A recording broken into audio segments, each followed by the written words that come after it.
Hi everybody, hope you're okay. Now, there seems to be some confusion on the internet this week regarding the registration of trailers for use in Europe. Now, this has really bubbled up this week, although it has been bubbling under the surface for a few weeks, with people reporting that they got stopped at the borders and they needed to prove a registration document for their caravan. That seems specifically the German border where this seems to be happening, and I have witnessed 3 different separate accounts of people that have had this issue at the German border. So the confusion is this: do we actually need to register our caravans for use in Europe? The wording seems to be pretty specific, so why don't we go back and have a look at the original scheme that was raised in 2019. So the UK trailer registration service came into effect in March of 2019, and the wording is quite straightforward. Registration is mandatory for all commercial use trailers travelling internationally with a gross weight of over 750 kilograms. Registration is also mandatory for non-commercial use trailers that travel internationally and have a gross weight of over 3,500 kilos. Now, remember this wording for a little bit later on in this video, but this is essentially the crutch of the problem. It mentions here commercial use trailers and non-commercial use trailers, and if you look at that and you compare the weight of your caravan and my caravan, you can see that according to this text here, I do not need to register my caravan because A, it's not a commercial vehicle, and B, it doesn't weigh over 3,500 kilograms. So that was the legislation as of March 2019, but on the 26th of August, something else changed in the legislation. On the gov.uk website, you can see that this guidance document, check if you need to register a trailer before towing abroad, and the headline text here states that you must register all trailers over 750 kilograms to drive to or through most countries in Europe. Most countries, I will discuss that in a minute. So as you can see, this document was published on the 25th of October 2018, before the service was actually launched, and it's been updated on the 26th of August 2025. And if we look to see what the updates are, we can see that on the 26th of August, it was updated the summary, which is the bit that we've just read out, and trailers that must be registered. So what has actually changed? Well, if we look again at this headline text, you can see that there's no mention of the word commercial. So according to that text, it would seem that we do need to register our caravan. But let's go to another page on the gov.uk site and let's go through and register our caravan. And that's when we're going to introduce the problem and the confusion with this whole system. So here we are on the gov.uk site, and we're going to register your trailer and take it abroad. The headline text here in the summary is you must register all trailers over 750 kilos, as the last page, to drive through or to most countries in Europe. And this is where it now stipulates what countries we don't need to do this for. So apart from Ireland, Cyprus, Malta and Spain. Okay, so let's carry on down. If we need to register, it's going to cost us 26 quid. Now, an interesting thing here is when it says register online and telling you what you need, this is the first inclination that we do need to deal with a caravan. You can see the word caravan is used here for the very first time. Okay, so let's go through the little quiz here. We're going to go through this. Now, remember the wording right at the beginning on that press release back from 2019. So let's go into this as a punter. No, we don't have a trailer account. Why would I? Do you have trailers that weigh over 750 kilos? Yes, I do, because my caravan is 2,000 kilos, yours might be 1,450, for example. Will they be used outside the UK? Yes, I'm going to France. Does it include any of these? No, it's France. So let's carry on here. Will any of these trailers be used commercially? No, absolutely not. I'm going on holiday. And do any of these trailers weigh over 3,500 kilograms in gross weight? No, mine's 2 tons. Here we go. And here we go. This is the confusion. You do not need to create a trailer account. It gives you the opportunity, you still want to, but it says you don't need to. And this is the beginning of the confusion. So the confusion is this: their official text basically stipulates that all trailers now need to be registered. If you contact them, if you try and tweet them or phone them up, they will say exactly the same thing. All trailers now need to be registered. Yet we've got this little pop quiz which now says we don't need to do it. So what's the problem here? What is the issue? And this is where I can probably give you a little bit of an insight into what's going on. The legislation came in on the 26th of August. but the website has not been updated. The website is lagging behind the legislation, and that's for a number of reasons. First of all, they haven't updated the website, which is obvious, and the reason why they haven't updated the website is that the website management and the pop quiz are all governed and run by an outsourced agency.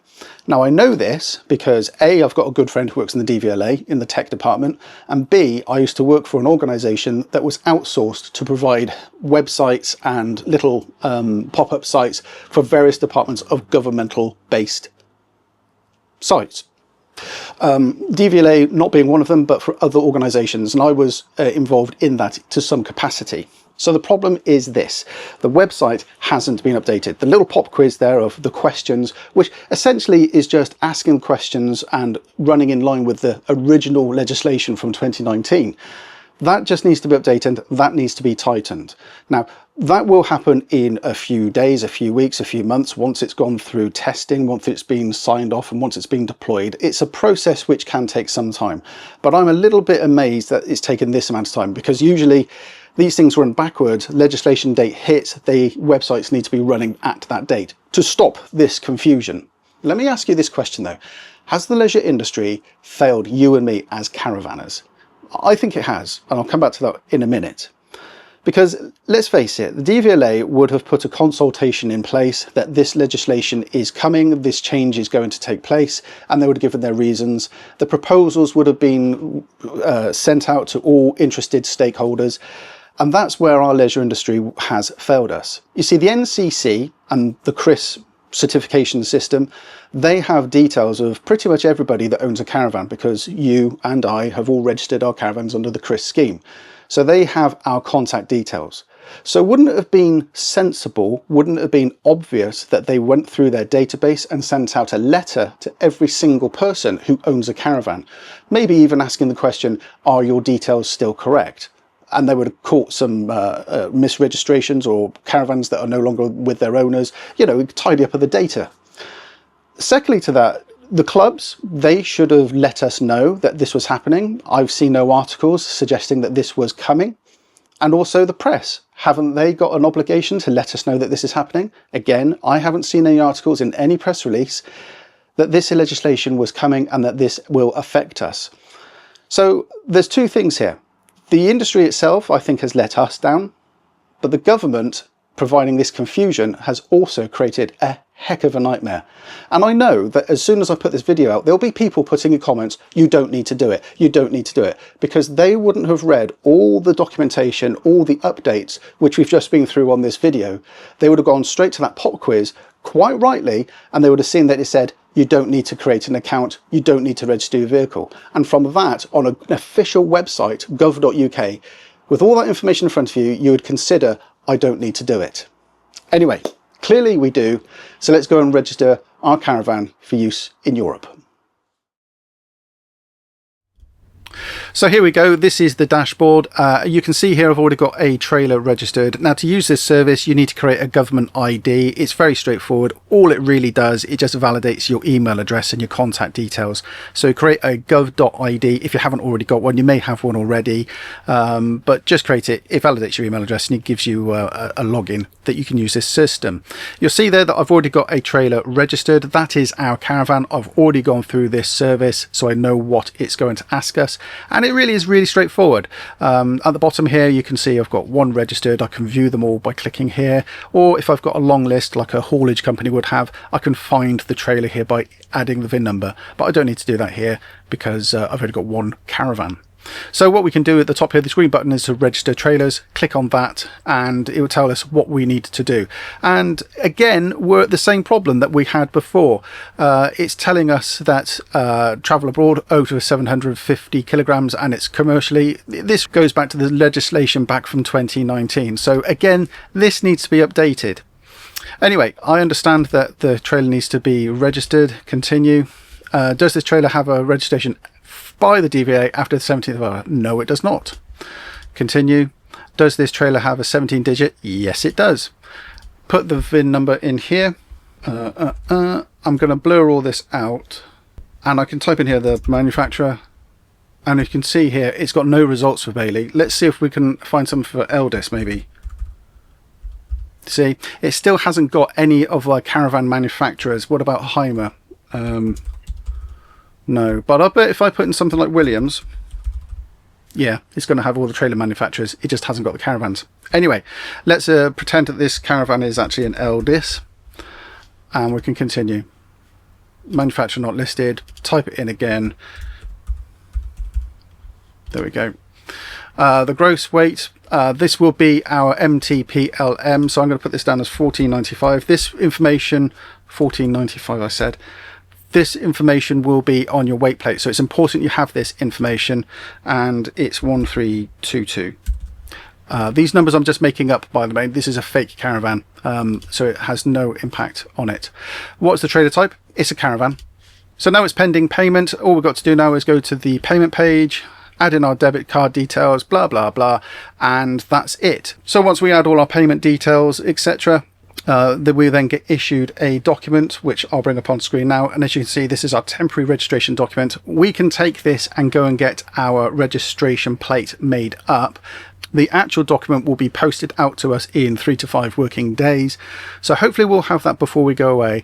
But it now means that I can at least go and get a plate made up. However, I won't be getting a plate made up because there's nobody local here that will do trailer number plates locally to me. And also I run out of time in order to get this to go to France next week. I just won't have it in time. So let me show you exactly what I've done. So what I've actually done is I've printed off this. Now, before you say anything, this is not my registration document. This is the test one. This is the one that is used on examples, etc. The reason I'm not showing you my actual registration document is because this is a new service. It's going to get abused, and I don't want to put this out on the internet at the moment. Once it all calms down, maybe you'll see it. But this is essentially the format. I followed the documentation quite clearly on how the plate is supposed to be laid out, and that is the correct font and that's the correct spacing. There is a design document that shows how these things should be laid out. So what I've done is I have printed this off. And of course that's a bit flimsy to go onto a caravan, isn't it? But what I'm going to do is I'm going to laminate this, I'm going to trim it down so it's the correct size, I'm going to put some self-adhesive on the back of this and then plonk it on the back of the van. Now the directions are quite straightforward. That needs to be as far away from the number plate as possible. So what I'm actually going to do is I'm going to stick that in the bottom left hand corner, bottom right hand corner I should say, sorry, of the caravan by the grab handles, and that's as far away as I need to get it like that. So there we go. I hope this video has been useful. It's a bit of a bun fight at the moment because everybody is arguing the toss. But as you can see, from us registering the caravan, even through paying for it, it was still stipulating that whole legislation from 2019. And that has not been updated. Maybe when it does get updated, we'll include the list of caravan manufacturers in there. Who knows? Maybe that's what the delay is. We'll see. Anyway, I hope this video has been useful. Please do hit the subscribe button. Share this as wide as you possibly can, because us caravanners need to take control of this, because if we're not being asked to or told to by any organisation, then we need to take the control back ourselves and make sure that we are legal and we don't get stopped at the borders for something so trivial and so mundane as this. At the end of the day, people, it's just 26 quid.